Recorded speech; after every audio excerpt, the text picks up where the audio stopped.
like to call the February 4th meeting of the Board of Education special meeting to order. Could I have everyone review the agenda? And could I get a motion to approve the proposed agenda? Sangeeta? Second? Hazel? All those in favor? Okay. It's unanimous for all those here. Moving on to comments from the public. To ensure the public's right to be heard, the board has set aside time during the meeting for public comments. 2 minutes are allotted to each speaker and a maximum of 15 minutes to each subject. Do I have anyone wishing to speak? Seeing none, I'd like to move on to the action item section of the agenda. I think let's start with Penny. Do you want to give us an overview? Okay, so why don't you introduce it? Right. So we're at the stage now where, according to the state procedure, the Board of Education needs to accept the plans and specifications, the cost estimate, the ineligible worksheet, and give approval to go forward to the state for the pre-bid conference. The Sachs Building Committee approved these at its meeting 2 weeks ago today. And we have received, I think we got the last signature this morning, but we have received local approval from all the officials, the town officials, the building officials on both the plans and specifications and the abatement plans and specifications. So we have, today we have Steve Burgess from JCJ Architecture, Laurel Purcell from O&G Industries, and Jean Trone, our owner's rep, to kind of answer any of your questions and let you know where we are, and then ask for your vote on this motion. Thanks. I would,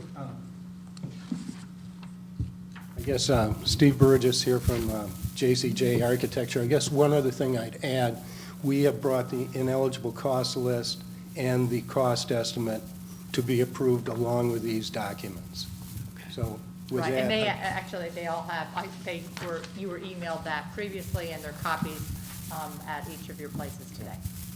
So with that, what I would say, I would just like to add that we have had a plan reviewer review all the documents, independent plan reviewer, and we've also gotten a sign off from building inspector, the fire marshal, and the health inspector on this documentation. So at this point, we're ready to go forward for the plan conformance review for the state of Connecticut, and open to any questions. Maybe you just want to show them all the plans Oh, or whatever. I mean, okay. are you all? Oh my goodness. Will we be going page by page through the plan? Here's the project manual. This is 2 volumes.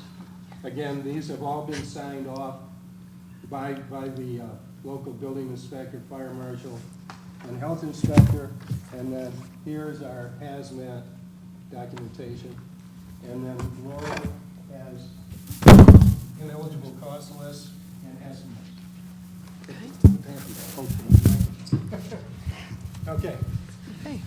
Are there any questions from the board? Yeah, I don't know.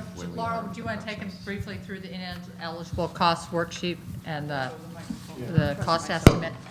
Okay, thank you. Once again, Laurel Purcell with O&G. So I apologize on behalf of the state of Connecticut for giving you information that you have to look at. The state estimate is not the easiest information to look at, but the overall idea here is to tell you that at our last estimate, we've estimated that we're still within the budget of $18,600,000. So that's the important takeaway, is that we've done an estimate. It's a detailed takeoff of all the items that are on the drawings, and the summary of this is how the state wants to see it, and just know that we're within the $18,600,000. For people who are interested in the contingencies that we're carrying at this time, it's on the bottom of the second page, where you'll see there's a construction contingency and owner's contingency, all still within that $18,600,000. So that's the important piece to take away from this.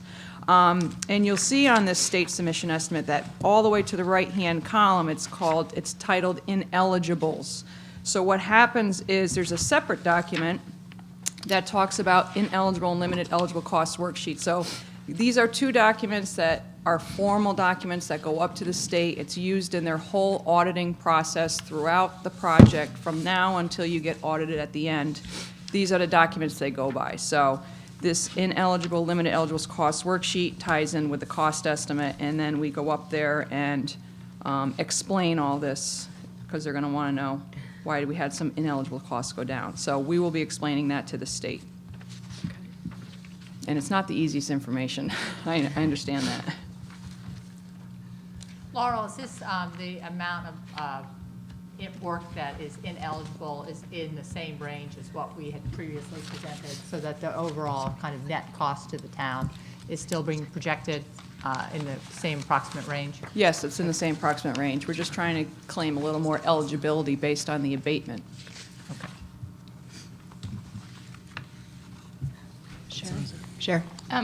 So if the contingency costs are actually spent on eligible costs, do they then become eligible for Reimbursement, that is Reimbursement? correct. So as the contingency is spent, and it would usually be spent by a change order, we would identify which costs on each change order are considered eligible. And again, the state reviews each one and will come back to us and say whether or not they agree. But it'll be a back and forth process. And can you just explain briefly again how this contingency amount has been set?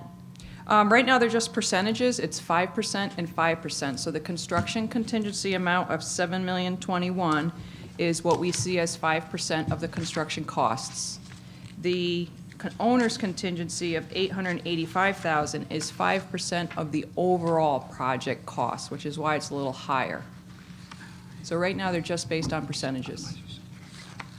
And has that contingency been consistent for the, I know there was quite a bit of conversation about the contingency at with the Board of Finance or Town Council.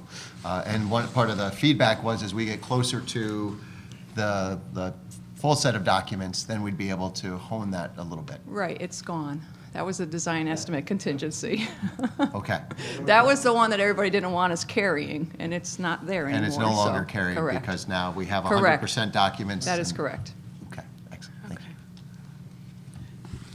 Any other questions? Sherry? I'm just wondering, are we going to review just kind of the general timeline of the That's actually what I was project? going to talk about Okay. next, just to give you an Great. update on where we are with the schedule. So it was mentioned we're going up to the state next Wednesday. We could receive approval to go out to bid as soon as the following Monday, which is February 15th. We're hoping, and we're planning, on going out to bid no later than the 1st of March. So we kind of have a 2-week buffer in there to get through this process. They're as fast as 3 days, but it could take longer. So that's where we're at now. And so we've got bids going out March 1st. Hopefully bids will come in April. We'll be doing scope reviews, and then we'll be going to the building committee for their approval of the contractors. And then, do we have to come before the Board of Ed for them as their approval as well, or just the building committee? When it comes to the trade contractors? I think just the building committee. Just the building and, committee, okay. Right, and then if all goes well and we're all still doing what we need to do, we should be starting even before the summer. We'd like to get our trailer set up and start digging around the site and fencing it off and getting all that so that when the summer does hit, we can just hit the job running at that point. Sherry? Just as a side note, if the communications committee could meet with the building committee just to talk about how we're going to be communicating the project going forward. And I actually still get questions about the status of the referendum, so I do think that sooner rather than later, we Sure. should get a communication out that, we are Absolutely. moving forward, here's where we stand, here's the timeline. I think, sure, let's, the next big milestone is the state meeting next Wednesday. So I think if we can hold off and get the results of that, that would be a good thing to do. I think it'd also be helpful to have a visual to show the site plan. I know that you've been working with Bob Willoughby and folks to figure out, you mentioned the trailers, to figure out where things will be staged and any fencing and things so that we can make sure our community's well aware. Yes, of, we'll be preparing, it's called a site logistics plan, where the fences will be, where the gates will be. So we'll have all of that in a plan so that people are aware. We're pretty much going to stay away from the school traffic. Where we plan on staging for the addition is on the lawn area that surrounds the addition, and we plan on driving in off of, I believe it's Farm Road. That's how we plan on accessing that staging area to build the addition. So we shouldn't be coming anywhere near the school. with the exception of, I think we're going to want to do some contractor parking in a lawn area, because we know there's no parking there.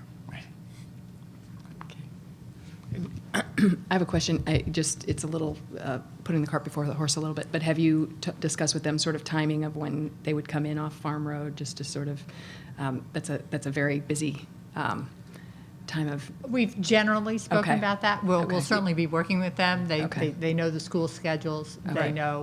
They know from past experience that the intersection at Farm and South Avenue gets an F every time it's rated by the state. So we will be working Yeah, around that. the plan right now, it's not final, but it's very close to being final, is during the summers, our work hours will be from 6 to 2:30. We're trying to make it a little easier on the contractors that are coming to do work here so that they're not basing their bids on sitting in traffic. So we're pretty much going to have during the summers, our hours are from 6 to 2:30, but during the school year, we were actually going to shift it to 12 to 8:30. So 12 in the afternoon to 8:30 at night. And we will be working Saturdays, but the idea is to pretty much avoid the schools, any sort of traffic around the school and coming to the area in general. great. Is it, oh, I'm sorry. No, I was just saying, too, one of the things I know the committee's also discussed about is to have a communication plan to the parents, particularly at SAC, to let them know what's going on this spring before everything gets started. But it's just, we're not quite at that point yet until we, get other things a little bit finalized. But that is going to be in the plans and coming. And, Greg Messina, the principal, is on board, knowing that that's a big, important piece of this whole project. Yes, once we get the official approval to bid, we can pretty much know what we're doing, timing at that point. And that's what we're saying is going to take the next 2 to 3 weeks. And after that, we will know where we stand. So just quickly about sort of the construction itself, you mentioned sort of being in a couple of spots, right? We have the auditorium and the work inside and the new addition.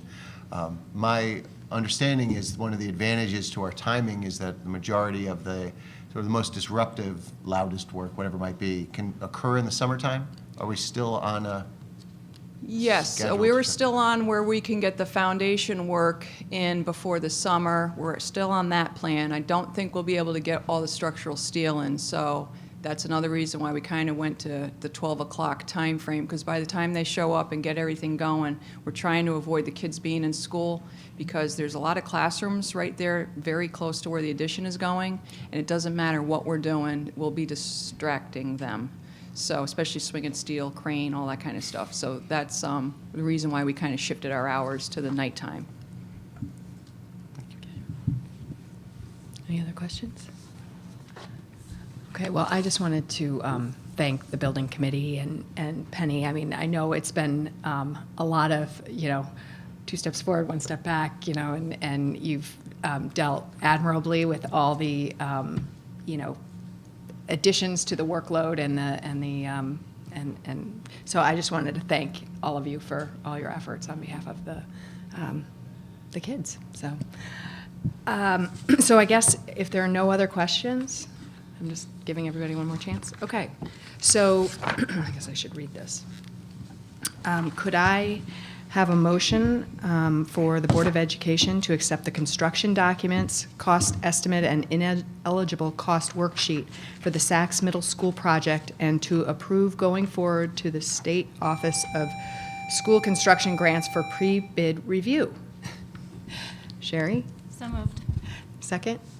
Hazel? So moved. All those in favor? Any opposed? Okay, the motion passes.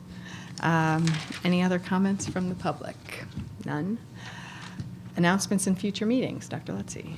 Sure. First, I want to just take a quick moment to say thank you to all of the board members who rearranged your schedules and juggled things around in order to be here today. As we know we're on tight timelines, and it's important for us to reach this milestone so that going forward to the state, I think that's next week, if I'm correct, all the ducks are in a row. So thank you for that. I know it wasn't easy to rearrange everyone's schedule. Very much appreciated. Yes. So we are meeting on Monday evening as well. And our primary presentation there will be around the school cultural initiatives that we've had in the district. Nora Daly, some students, some other folks will be coming to share some information with us about the great work that they're doing in our schools. And of course, we'll have budget updates and all those other things too. So, thank you. Okay, could I have a motion to adjourn? Sangeeta, second? Tom? All those in favor? Meeting is adjourned. Thank you.